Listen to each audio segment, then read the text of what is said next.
Hello and welcome to my channel. Today we're going to farm one of the most important things in Minecraft: food. More than that, we're going to farm one of the best food sources in the game: cooked beef. But there's a twist, because we're going to do that without using a single fuel item to cook the beef. In order to achieve this goal, we're going to rely on two things. First, mushrooms as our means to get beef. And second, a flame source in order to set them on fire before they die. I will showcase two versions of the farm. A simple one that can be built very quickly while still yielding very good rates. And an advanced one, which is much more complex to build, but also infinitely more satisfying. Without further ado, let's start by taking a quick glance at the simple version of the farm working. Here, as you can see, it is very compact, comprising only one single 18 by 18 surface platform and a trident killer. Let's explain how to build it and review more in details how it ticks. First, we need to find a mushroom island biome. This is the only biome in the game where mushrooms can spawn. Here is one. Next, we need to set our AFK point. You can place it anywhere you want, but it needs to be at least 45 blocks from the nearest spawnable point on the ground. This includes big mushrooms.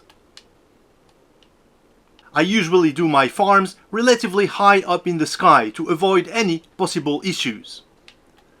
Just make sure that you have at least 41 blocks of clearance inside of the Mushroom Island biome in front of your AFK. Don't mind the common blocks here, they are just there for testing purposes and will not be required or even available when building this farm in a survival world. Next, we need a layer of mycelium as our spawning platform. Despite the fact it is not mentioned in the mushroom spawn rule JSON file, mushrooms are only able to spawn on mycelium. As stated earlier, the platform size is 18 blocks by 18 blocks. Its edge here must be exactly 24 blocks away from the AFK, counting the AFK spot as block number 1. But the platform must not be made entirely out of mycelium. The reason for that is that in order to spawn at night, mushrooms require light, like all passive mobs. Unfortunately, they require a higher light level than the 7 usually accepted by other passive mobs. According to their spawn rule JSON file, they should require at least block light level 9. But there is currently a bug which causes them to spawn only under light level 12. In order to provide that level of light, we will place light blocks such as this shroom light, for example, but you can use any light block that you want, all over the platform. We need to place them every 4 blocks, starting 1 block from the edge, like so.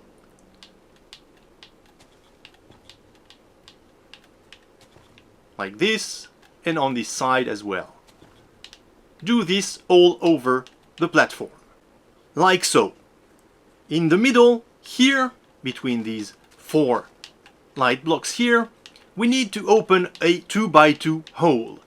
And inside of this hole, we need to place 4 coral fans. The coral fans are used to trick mobs, here baby mushrooms, into thinking there is a walkable block, when in fact there isn't.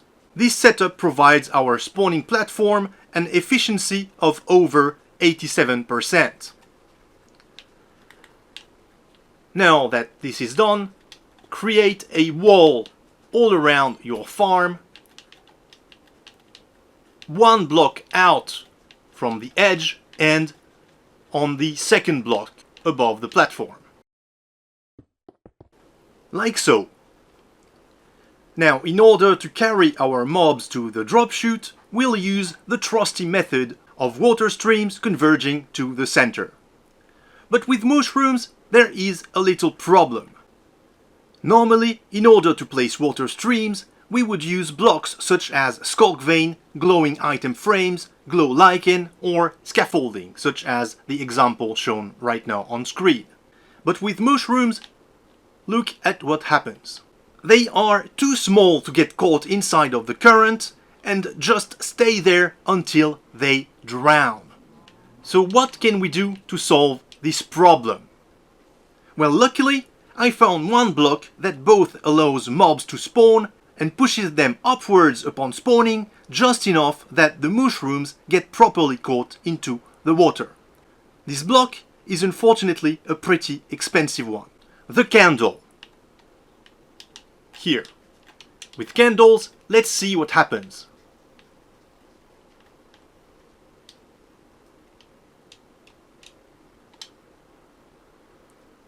As you can see, the mobs are caught into the water stream properly now, except for the baby, of course. But the baby has an interesting characteristic.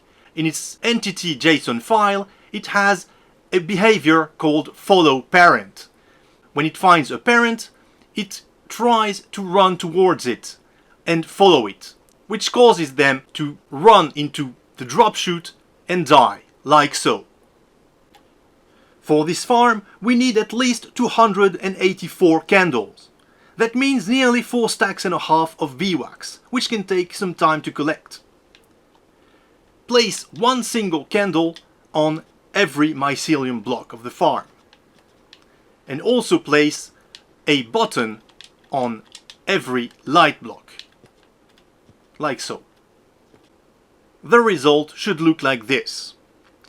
Now let's review how to place the water. Place 8 temporary blocks as shown on your screen.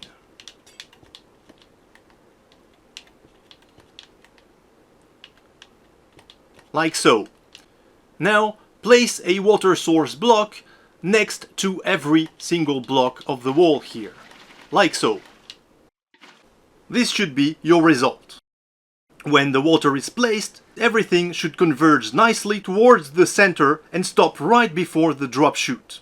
If everything went well, remove the temporary blocks. Then you can place an optional glass roof on top of your farm. It will prevent mushrooms from bumping into each other onto the top of your wall in fringe scenarios where they spawn right next to the walls. Now it's time to move on to the trident killer. For the simple version of this farm, we'll use the trusty classic Navy Nexus 2x2 TK. The TK's piston layer must be placed exactly 9 blocks underneath your spawning platform, counting the mycelium layer as block number 1.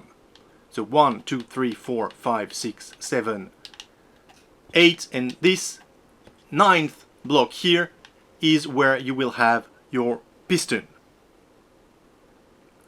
You probably know by heart how to build it at this point, but let's see it one more time on video. Place a piston here, a block here, another block here, a piston here, a block here, another block here, a piston here, a block here, another block here, and a piston here.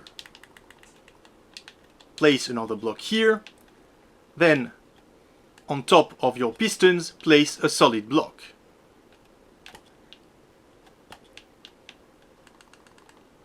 Facing the opposite way from your solid blocks, place observers.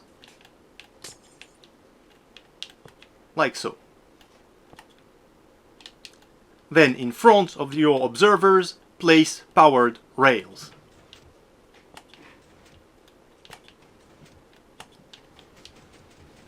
And this should be your TK working. Now underneath the TK, place hoppers, 4 hoppers, like so. Now in order to turn your TK on and off, place a sticky piston here,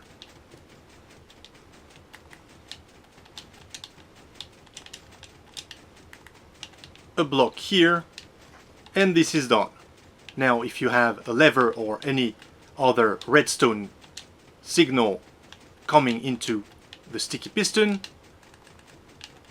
it will turn it on or off, like so. Now if you want, somewhere inside of your TK you can place a skull catalyst in order to take care of the XP. So for example, let's place it here.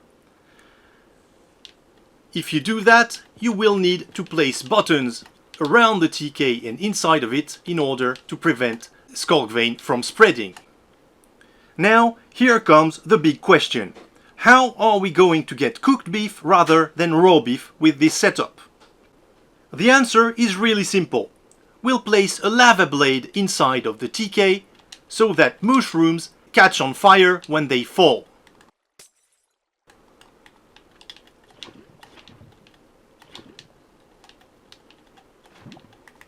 Like so.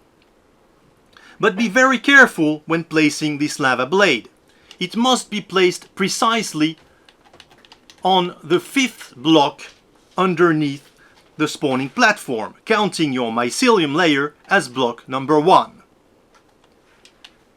This ensures that the mushrooms get enough velocity when they enter the drop chute that they fall through the lava blade properly into the trident killer.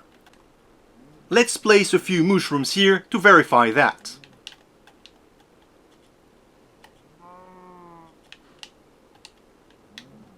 And as you can see, the mushrooms go through the lava blade and fall properly into the trident killer. If you placed your lava blade just 1 block higher, they would swim inside of the lava and die there. Their item would of course get burnt in the process. Once this is done, add a simple item collection system with, if you want, simple sorters. Like so. Of course, don't forget to throw a couple of tridents inside of your TK before you leave the premises. Now, the last thing we need to do is to wire this on-off sticky piston to the AFK, where we will have a pressure plate. And voila! Your farm is complete. In this state, it will provide you around 42 stacks of cooked beef on average, along with around 24 stacks of leather, for a total of over 4100 items. This should help cover your food needs for a long time. And you won't need to waste a single fuel item in order to cook your food.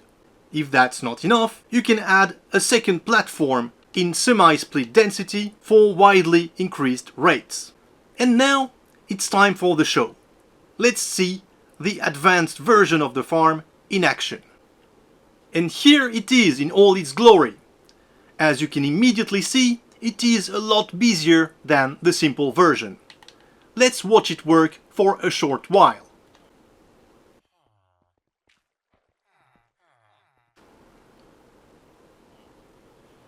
You might be wondering what all those explosions in the drop chute are. I will explain it in a few seconds. But first, let's review a very simple change made to the spawning platform in order to bump the spawnability from 87% to almost 99%. As you can see, I got entirely rid of all the lighting blocks. But look on top of the mycelium. Instead of having just 1 candle per block, I now have 4. And this time around, they are lit. This setup provides the 12 levels of light required by mushrooms to spawn. Now, let's go back to our mysterious explosions. The explanation is very simple. These explosions happen whenever a mushroom is sheared. Much like I did in my bugged video, I'm using a shearing room, which is here. If you've seen my bugged video, you might remember I used a shearing room that was made up of 10 dispensers. Thanks to a very fruitful discussion with Carlos Andres, who came up with the idea of doing the room 2x2 instead of 1x2, this new version has a whopping 27 dispensers, all shearing at once. What makes this really worth the effort is the fact that when sheared with one single pair of shears, a mushroom drops 5 red mushrooms at once. With our 27 dispensers, this means each and every mushroom that enters the shearing room will drop 135 red mushrooms. That's over 2 stacks per mushroom. The result? Close to 95,000 red mushrooms per hour on average. Yes, you heard that right. And that's from one single surface-only spawning platform that measures 18 by 18 blocks. All these mushrooms are transformed by these composters here into bone meal. They yield about 8,650 bone meal items per hour on average, just from the red mushrooms. Other than that, the meat and leather rates, which are stored here, are approximately equal to those of the simple design, often a tad lower due to the fact the mobs take a longer time to reach the shearing room. But this slowness is somewhat compensated by one interesting fact. In Minecraft, when a mob is converted into another one, the result will always belong to the cave cap. What this means is that mushrooms effectively leave their spot in the cap the instant they are converted into cows, allowing for new mushrooms to spawn instantly. Overall, when combining all the items produced in this advanced version of my mushroom farm, the total hourly output is around 12,750 stackable items.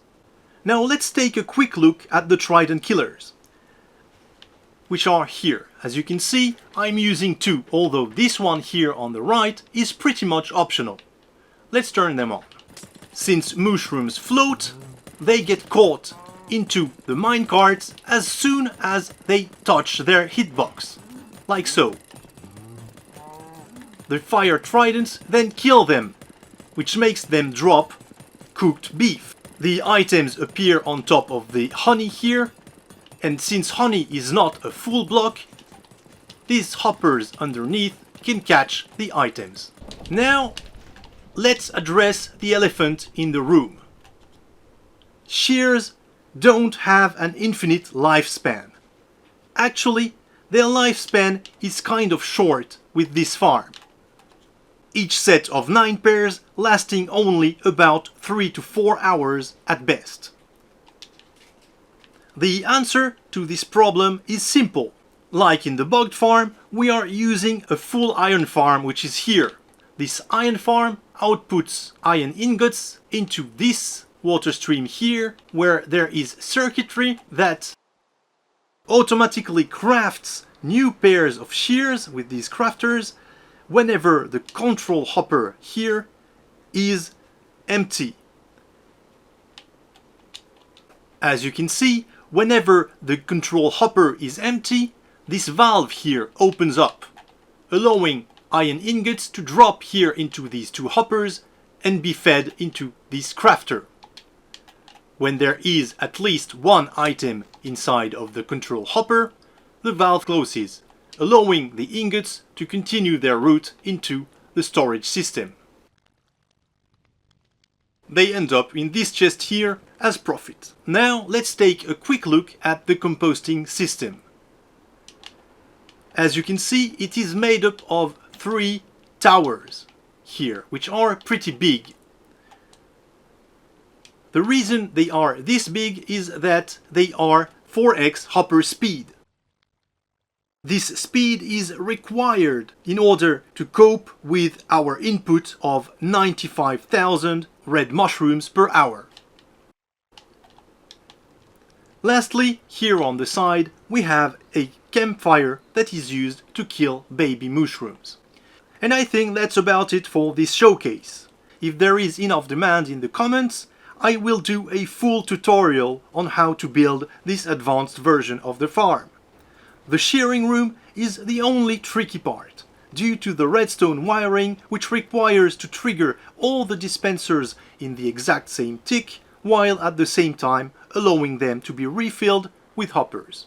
If you're interested, I could even make a video just to explain the shearing room itself and its wiring. Just tell me in the comments. And that's it for today. As usual, there will be Word downloads provided in the description if you want to try them for yourselves. If you have any comments or questions, please feel free to post them below and I will do my best to reply. Thank you for watching. Goodbye.